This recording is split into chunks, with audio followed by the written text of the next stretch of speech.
So I've been spending a lot of time thinking about what I've gotten myself into. Often I realize it's a bit much, and even more so with an injury to bounce back from. I've opened my mouth about some pretty ambitious goals. Goals I would have surely ran away from 10 years ago.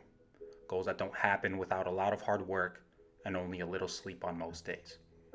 What's more is I don't have the ideal situation.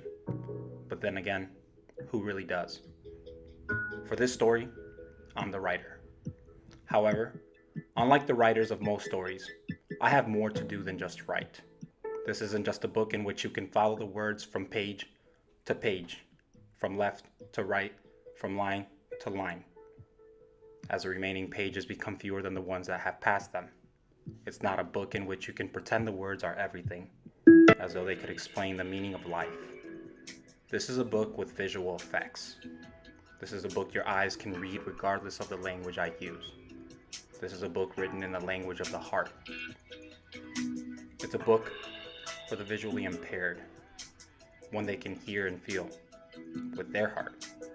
A book for the hearing impaired, so they can watch and listen with their own heart as well. It's a first-person narrative on what's happening in my life, with a taste of some perspective that I hope can help others find the title to their book, the title that best fits their journey.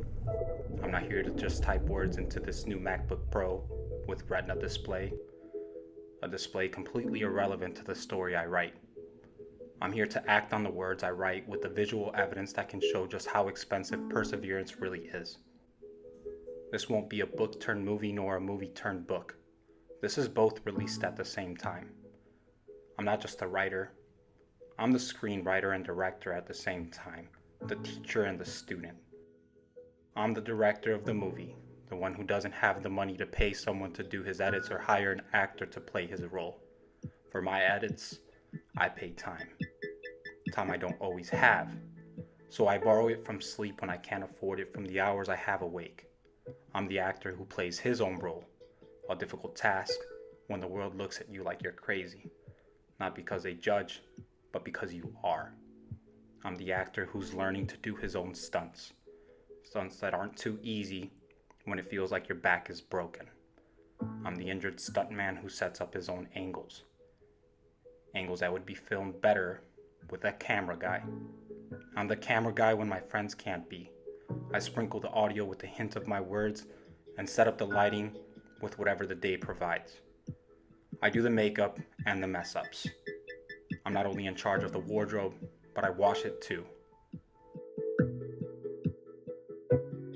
Some writers more successful only write.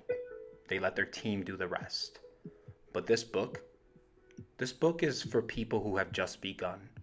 The ones who are just now putting that team together. In this story, in this movie, the supporting cast and extras aren't just that. They're real. They're team. They're family. They're friends and students and passersby. This is our book. Our journey. This is our story. Our documentary. The one about climbing the metaphorical mountains. And this isn't necessarily the story that people would pay money to see, if any. But I think the best part of this story is that I get to remind the world that Hollywood stories aren't just about making money. I suppose I'm here to remind you that life isn't just about the cash you make, but the difference you make. You should make the difference to better the world, a difference that will make you money, because when you can do both, you're onto something big. You're onto a dream. Be in the position in your life where you would do only those things you'd do for free. The point at which you believe the only reason you have need for money is to continue doing those things. Put together a story that isn't here to make the big bucks. Draw inspirations from the stories that make you feel like you need to change the world. There are already many of those out there.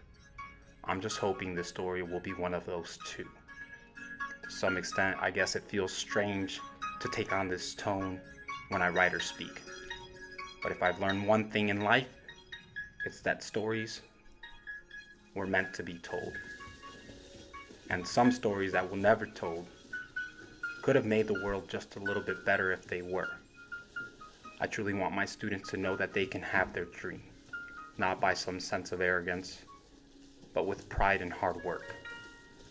After all, when has anyone had a dream that wasn't worth the hard work? Before I go on, I hope you all can take just one thing from this chapter, from this video. Everything I write and act on is only a combination of the lessons learned from those who have helped me grow along this journey.